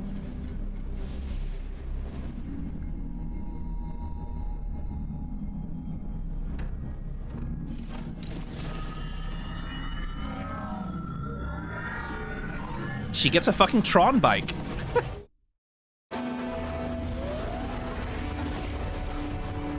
I wonder about the nature, like, is it... Because that's fucking big, right? Like, that's a big-ass... Is it a thing of, like, that's a level over there, and that's a level over there? Because that's what it looks like. Like, you have the mountain level up in, like, the icy parts there, and then you have, like, a tree level that's set in, like, a biological world there. And then, like, the fucking tech level over there, and, like, little mini dungeons in between, I guess? Because that's what it looks like. Like, it looks like this is, like, legit, this is the world map. And that's how you get 2 levels, is by going there on the bike rather than in her spaceship. Which is like, okay. That's fucking interesting, I'll grant you. And that's new for Metroid Prime games. Like, an interconnected world that's actually interconnected. Rather than being like a series of, like, you go to the place with the spaceship and then you go to the other place with the spaceship. I hope so. I know not having Samus' ship be, like, a major component is, like, a change there, but I think that would be very cool. If it is literally, like, this is the overworld transportation. Samus is targeted by the deadly sharpshooter Silex and lands on Vuros in the aftermath of the clash. She'll need all of her tools and abilities, including her new technologically advanced bikes, Viola, to survive and escape. It sounds like that, right? Like, it sounds like that is the fast travel. Like, that is the main mode of travel between levels. That is pretty cool. Let's see. I don't think we really got a good look at any of the mega forms in that trailer that much, because it was like these constant cuttings, and like I want to wait for the actual art of those to be released before I form an opinion of them. I do like Greninja standing upside down on the underside of a ninja star that's like a helicopter. Like, that's very delightfully over the top. Greninja itself, though, seems to be barely physically changed at all from its base form. I am very curious about I like the witch's broom thing for Delphox? That's the name of it, right? Delphox. I like that. I like that a lot.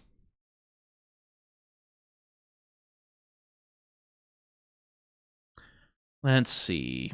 Then there's Mega Dimension, which hang on. What was that for? Was that for the card game? Oh no, right. It was the DLC. They're announcing the fucking paid DLC for ZA. They're announcing the paid DLC before the game has even launched because Nintendo, because Pokemon, which okay. And I guess they're X and Y themed because X and Y, which I guess, okay, fair enough. I've never liked the X and Y themed split Mega Evolutions. I feel like that, yeah, something about that just gets a little bit too much into, these are the mascots of the thing, which is like, the Mega Evolution is more interesting to me when it's actually an expression of the Pokemon itself, rather than being an expression of the franchise, but, oh shit, fuck.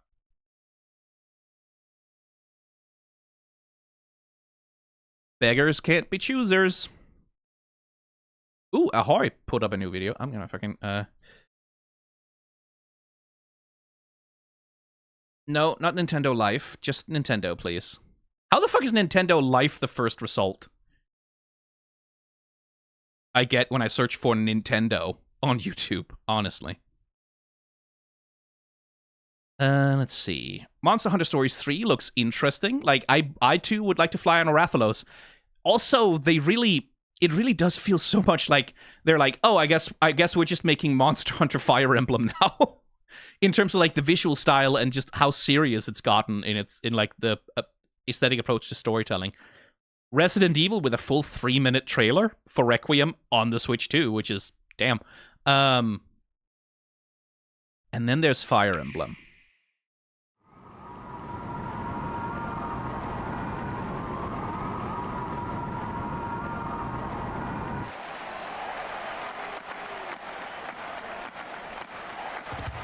So, like, we're fully doing fucking Roman-inspired Colosseum battles, which presumably means, like,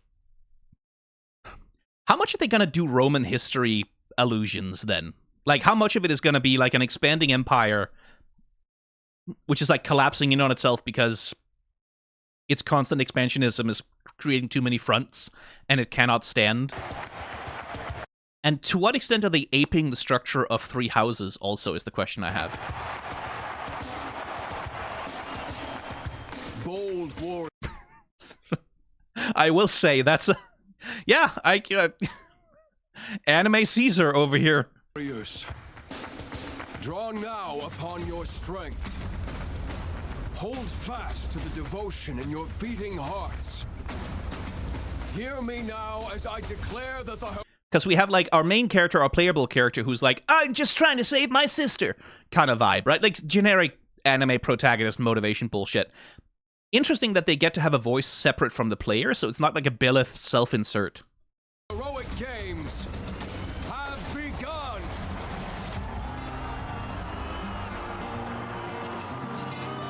But it looks like there's like 3 distinct, like, faction leaders, as it. Save my father's life. Oh, save my father's life, not his sister, his father. I do like the fucking ostrich that he's riding. I like that there's ostriches. There's just ostriches in Fire Emblem now. That's cool.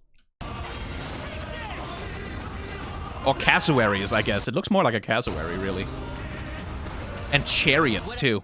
But it's like, it looks like there's, like, you got Flying Dragon Rider Lady and Alucard, and then the Dancer Girl. And it looks like they're, like, the 3 characters. And I imagine those are the 3 paths, right? Like, you can follow one, the other, or the third. For a queen.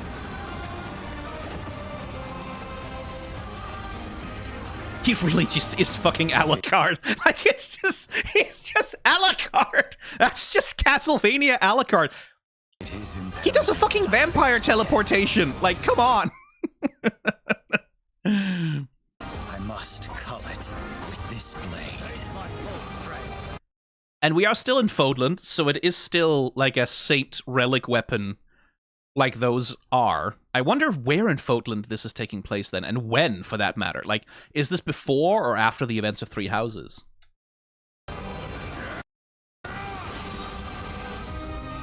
There's a man I hate so much that simply killing him will not satisfy me. For that reason, I refuse to die. I thought it was an electric guitar at first. Like, I saw the neck, and I was like, does she have a fucking electric guitar? Because on the one hand, that would be so anachronistic. On the other hand, it would be so fucking cool. But no, it's a Spanish-style guitar, which I do like. I won't let you hurt her. And they would have a protagonist with the special whatever power it is that he's just Alucard! That's just Alucard! Fuck you! You think I'd let you deny me my feelings? I refuse to accept defeat. You think I'd let you deny me my feelings? So who's that masked lady? You think I'd let... Is that just Lucina? She's just, oh fuck, I've been teleported to a new... No, she doesn't have long blue hair. Can't be a Marth. It's probably not a major character, but who knows? My feelings? I refuse. And then we have this character on the fucking Iron Throne up here. And this long-haired character with white hair, probably some evil wizard, maybe? I don't know. Or it's just her, I guess. Not now. Yeah, with the Those double who braids, it's stand just her. upon the final stage, I shall grant whatever wish you may desire. So say I, the divine sovereign, that I vow to you. I, the divine sovereign. Literally fucking Rome, right? But like very close. This is a triumph. They're doing a triumph. Like that's 110 billion% what it is. It's a triumph. I shall grant whatever wish you may desire.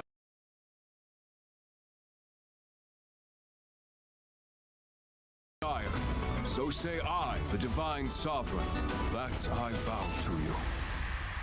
Oh, this looks like my shit. This looks like exactly my shit. The years were long. Anything to cleanse the taste of Engage out of my mouth. I don't care for... Like, Fire Emblem is split in two halves, right? Like, on the one hand, you have the actual Fire Emblem games that are actually, you know, about things and trying shit, which are like Three Houses and like Awakening and so on. And then the other half is, oh, this is Fire Emblem Heroes made $100 billion as a gacha game, and so we're just doing that, right? Like, where it's not taking itself serious, it's not really trying to say anything, it's just like this cameo parade sort of mediated through the most generic-ass anime character designs and the most uninspired, boring-ass story you've ever seen in your life. That's Fire Emblem Engage, right? And I don't like that half of Fire Emblem. I like the other half that actually tries to have something on its mind. Like, doesn't always succeed, but tries to have something on its mind. There's a reason there was so much Three Houses Discord course, because Three Houses was trying to be about something, right? Like, Three Houses was trying to talk about actual things. It did a sometimes rather clumsy job of trying to examine it, but I think it was interesting. Like, it had something on its mind. Weren't they? And then Adult Sothis. Again, this would indicate, right, that one would assume that this means that this is after Three Houses, right? Like, this is adult, grown-up, bigger Sothis after the events of Three Houses. I would say perhaps this looks more like it's before Three Houses, like this is the deep past. And that feels also like, if you're doing the Roman Empire thing, right? Roman Empire is often associated with, like, that's ancient history, right? Fire Emblem likes to play in medieval history aesthetics, or like very early industrialization, very early pre-industrialization, like right before industrialization aesthetics, right? Like sort of cozying up to steampunk occasionally. That's where Fire Emblem usually likes to play. It doesn't like to play as much in like deep ancient history in that way. And like usually aesthetically, when you are gesturing towards the Roman Empire, ancient Athens, ancient Greece, usually that's a gesture that says, oh, we're doing the ancient past, we're doing the deep past, we're doing like the ancient time before, like when history was barely a thing kind of vibe. Usually that's what that gesture means, right? But who knows? It could go fucking either way. Have you forgotten me so soon? One also wonders who she's talking to. Have you forgotten me so soon? Because I don't want Billith to turn up here, please. We don't need Billith. Billith has had their story. They've had their time. We don't need Billith to show up in this game. That it's completely okay if they don't ever. So hopefully they're not talking to Billith. But who knows? Or Byleth, if you prefer. I don't, but if you prefer. Yeah, that was a pretty solid direct. I mean, they, like I said at the start, they need to show that they actually have some fucking software for the system, some original software, some software that isn't just ports. And like, they do. They have Yoshi. They have some indie games. Hades is coming to Switch. That's something. They have Dragon Quest. It's a remake, but it's still, they have Hyrule Warriors. Fatal Frame is surely coming to the other consoles, right? Is it?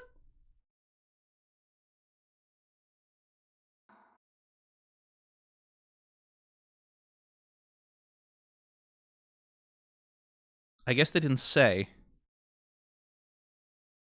Yeah, they don't say in this trailer. That makes sense. It's on the Nintendo channel, so they probably wouldn't. They have Metroid Prime. There's DLC, lots of DLC. They have Monster Hunter stories. Pokemon Legends ZA. The fact that they're getting like the full actual first party, not a port, but they're getting the actual like first party launch or like third party launch of Resident Evil Requiem on the thing. It's not a port, but it's like an actual version. That's kind of a big deal for Nintendo, and they have Fire Emblem. So now they have something, right? Now they have something.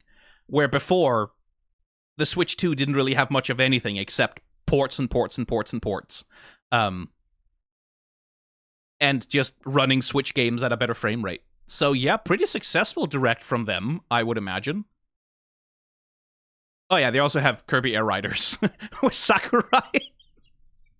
It's just so fucking funny to me. Sakurai just gets to talk whenever the fuck he wants. It's like, yeah, we'll set up a whole fucking Direct for you, Sakurai. Sure, we'll do that for your new game, Kirby Air Riders. You can have a Direct. I was like, okay, that makes sense, because he had so much success with the Smash Bros. Ones. And then it's like, oh, I guess Sakurai wasn't done. He wasn't done talking.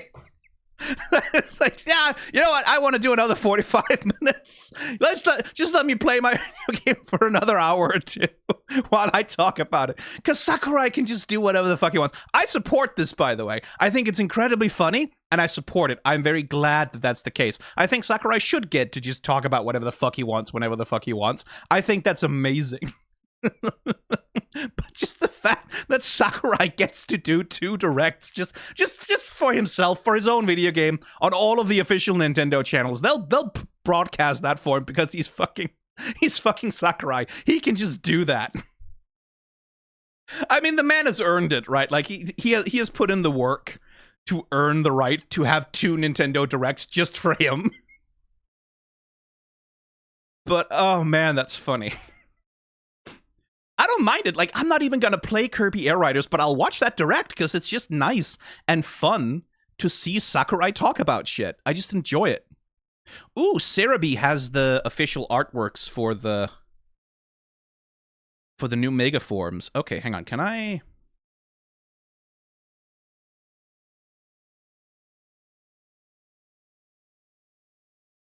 It's this, right? No?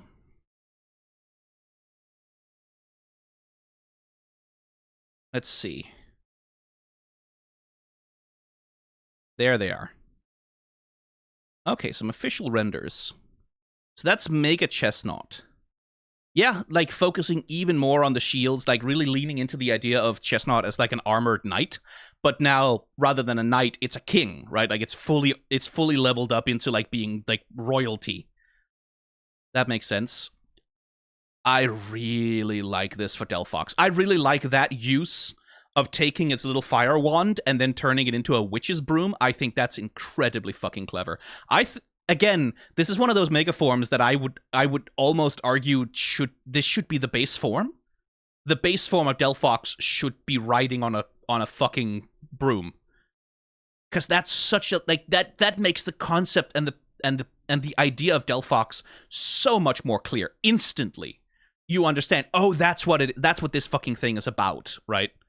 In a way where I've always found Delphox to be kind of unfocused the way that it is. And then Mega Greninja. Okay, I guess it gets the new little throwing stars on the... I want to compare it to its base form. Yeah, some color changes, some minor changes to its physiognomy, but the main thing is it has a helicopter ninja star that it's just attached to. Which, like, okay, sure. I think this feels a lot like they just kind of wanted an excuse to make it stand on a ceiling and hang upside down, and they were like, okay, how can we do that in a Pokemon battle? Ninja star helicopter ninja star hang upside down from it, and it's like, oh, okay, I get that you wanted it to hang upside down. This is maybe a little inelegant. And then they also had for the Mega Raichus, and yeah, I don't care for either of these at all. I really don't. These are just kind of dumb because it's that thing of, like, we really, really need these to look like X and Y, right? Like, they really, really need to look like the letters. Like, it's so important. The main consideration, the main thing that's important is that they look like the letters. And so everything else is like, blah, fire, whatever, it's a peak. Like, and I really don't like, especially on Mega Raichu X, that they just turned him back into Pikachu. Like, instead of that, instead of Mega Raichus, they should have been Mega Raichu and then Mega Pikachu. Like, if you absolutely fucking must, right? Because this is just a Pikachu. This is not a Raichu. This is just a Pikachu. And the Raichu ears look really fucking weird on it. They really do. This looks more coherent, at least, in the sense that I guess this is now hair growing out of its ears. Which, okay, yeah, this is the Raichu with extensive ear hair. Which, okay, fair enough. Like, it's a more cohesive in that it seems to have this theme of being, like, puffy and overgrown and with lots of fur going on. Which, like, okay, static electricity kind of, I guess that kind of works. But this one is just... like, they take away the Raichu tail and give it a Pikachu tail, but two of them, and really ugly. And I don't know what the fuck they've done to its arms. Why are his arms like this? Why are they little stumpy nubs with nothing on them? What's that supposed to do? Why is that? And its ears just look like they're held on with hot glue, right? Like, those don't look like... and, like, in fairness, Raichu itself has a little bit of that same problem with the ears, that they look a little bit stapled on. It's sort of a thing that happens a lot in Gen 1 especially, and which is a thing in Pokemon. But this especially just looks like... those don't look like its ears. They don't look like they're attached to anything. They just look like they're barely stuck on the side of its head with a little bit of double-sided tape or something. The render is not doing it any favors, for sure. Like... the artwork is sort of doing a better job, but why are its arms like this? Why are they just little blobs? Like, why doesn't it at least have the little toes that the other one does? Why do they look like they're plastic? I really don't understand Mega Raichu X. I really don't get it. Okay. I'm gonna have to take a longer look at it and then make some negative videos about it so people can yell at me on TikTok and Instagram and YouTube Shorts. That's the thing about Pokemon, is it doesn't matter. Like, someone in the world right now has just decided that this is their favorite Pokemon ever, and if you don't like it, you are now their mortal enemy forever. That's just how it goes. Doesn't matter how ugly the Pokemon is. Doesn't matter how bad the design is. Someone in the world will make it their life's mission to destroy you if you don't like the Pokemon that they like. I'm talking to you, the fans that apparently exist of Cacturn, of all things. Who the fuck is a fan of Cacturn? Who's a fan of Cacturn? Why? Why are you a fan of Cacturn? What does anyone like about Cacturn? Cacturn sucks. I'm sorry. I will die on that hill. Actually, no, I won't. I will kill you on that hill, because I'm right and you're wrong. Cacturn sucks. It's bad. Why are there Cacturn fans? I know every Pokemon has fans. Every single one. All of them. And that's one of the wonderful things about Pokemon. It's one of the wonderful things about Pokemon is that every Pokemon has fans. Every Pokemon has diehards that really, really love them. And that's good. That is objectively a good thing. It is a good thing that Cacturn has fans. I just think they're wrong. I just think they're wrong. They're just incorrect. They're just not right. Like, Cacturn isn't good. It doesn't have qualities. It's terrible. That's not even true. Oh, it turns one of its shoulder things into a giant fucking axe. Okay, cool. That's not even true. Cacturn has qualities. It's subjective. Of course it's subjective. Everything is subjective. Please don't get even more angry at me, weird Cacturn stands. Of course it's subjective. It's always subjective. I just don't think Cacturn is very good. And I can back that shit up with actual objective analysis. I'm just not doing that right now. Well, objective. Again, everything is subjective. I say objective in the sense of it's not just based on my feelings. I have an actual argument outside of just I don't like it. But you'll have to watch my short for that, I guess. Well, actually, did I do a very good job of that in the short? I don't think I did. You know what? Maybe I'll do a fucking whole video essay about why Cacturn sucks, specifically. Maybe I'll do that. I probably could. I really should invest more in doing shorter videos on my main channel as well. Like, I really should, just from a business perspective. Haven't had time to, though. Okay. That's that direct. That was a pretty good direct. I liked that direct, broadly.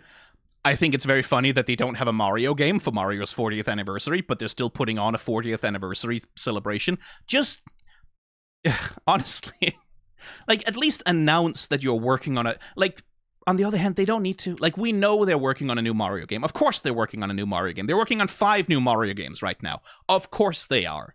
Right? Like, there's not a doubt in anyone's mind that they're working on a new Mario game. It's just, when you're doing, like, Mario's 40th anniversary, here's an update on the Nintendo Museum, and we did some stuff in the theme park.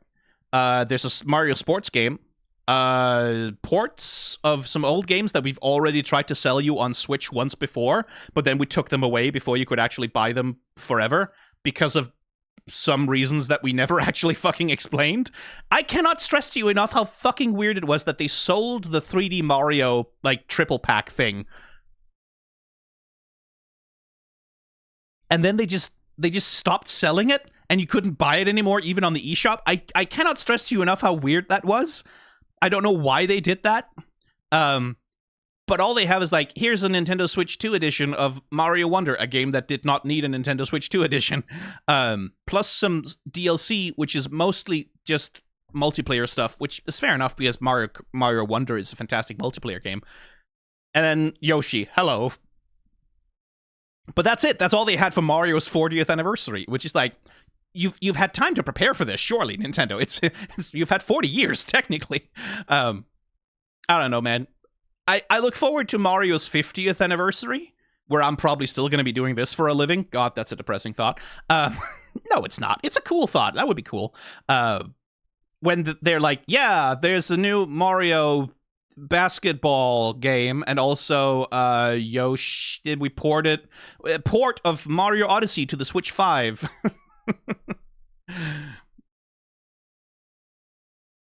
Pokopia is also... hang on, I need to take another look at Pokopia. I know I sounded like I was wrapping up. Turns out I was lying. I need to... because I saw that fruit in the background and was like, that looks like a Wumpa fruit. Okay, is that Crash Bandicoot? And then there's a Pokeball, and I'm like, oh, I guess it's a Petcha berry, probably, or a Lepa, or a something berry. Oran berry? It's one of the berries.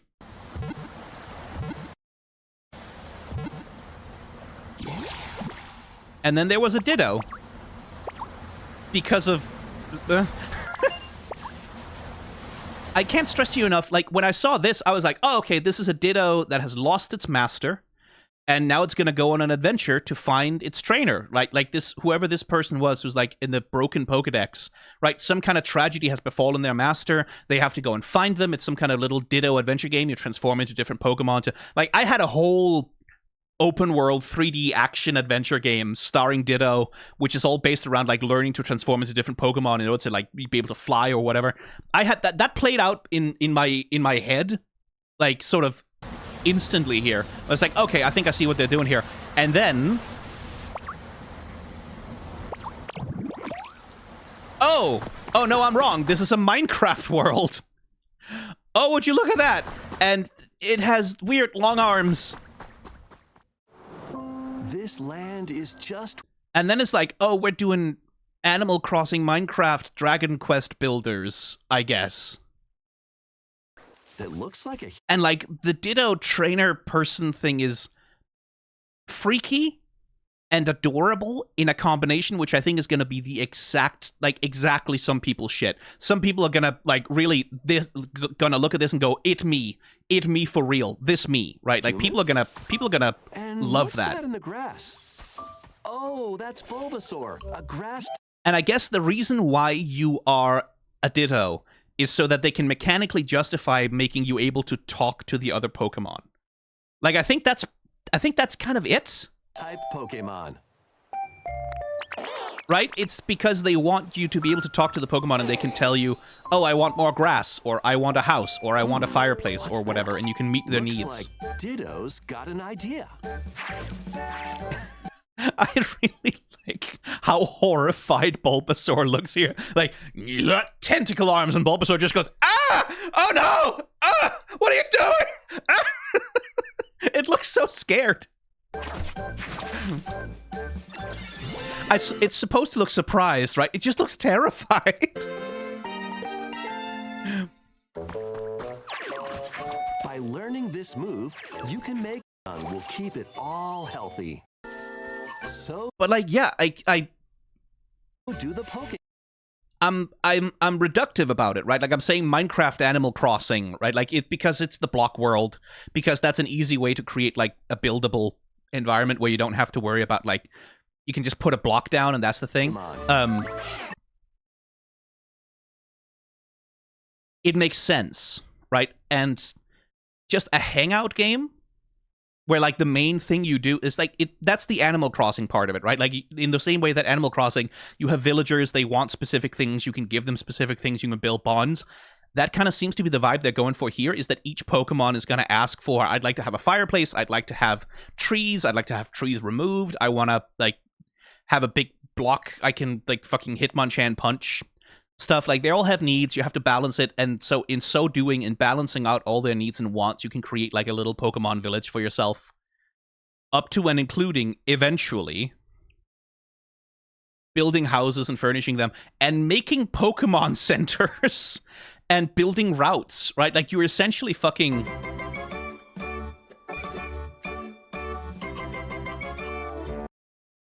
right, that seems to be very much the thing that they're going for here, is that you can literally make the Pokemon world, right? Like you can build out and create, complete with Snorlax blocking the road, complete with...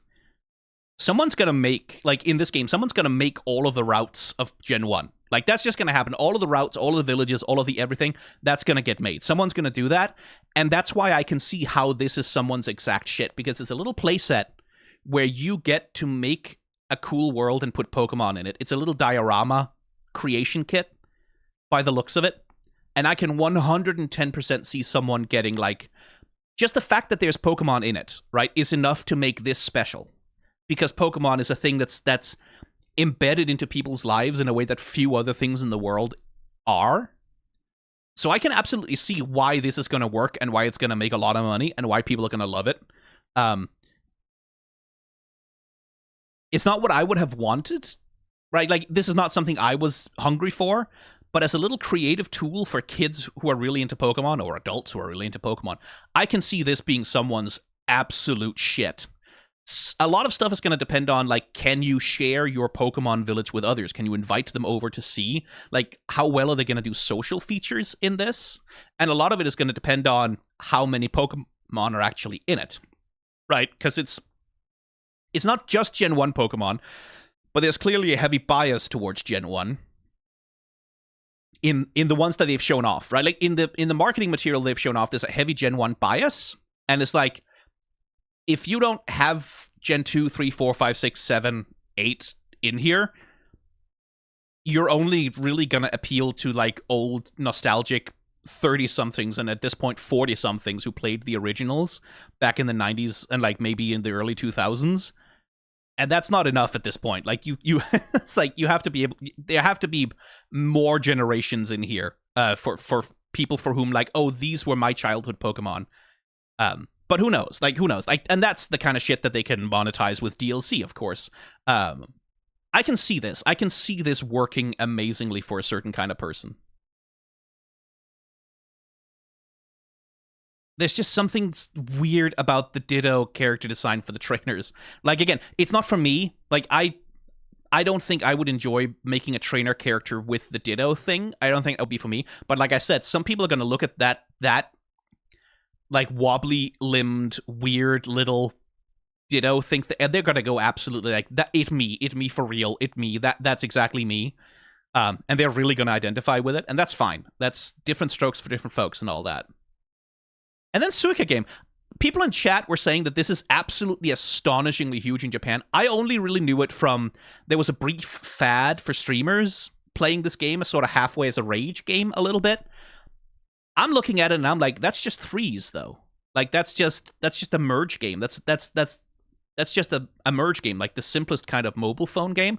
I don't really know what the appeal here is beyond the appeal of a merge game. It's amazing to me that that gets to be a big focus in like a mainline Nintendo Direct. But I guess it's big and popular enough in Japan that they thought it was worth it, which I guess I can't blame them for that.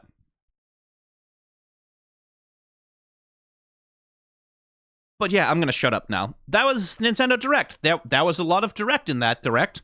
There was a lot of things. Some things I'm excited for. Some things I'm very excited for.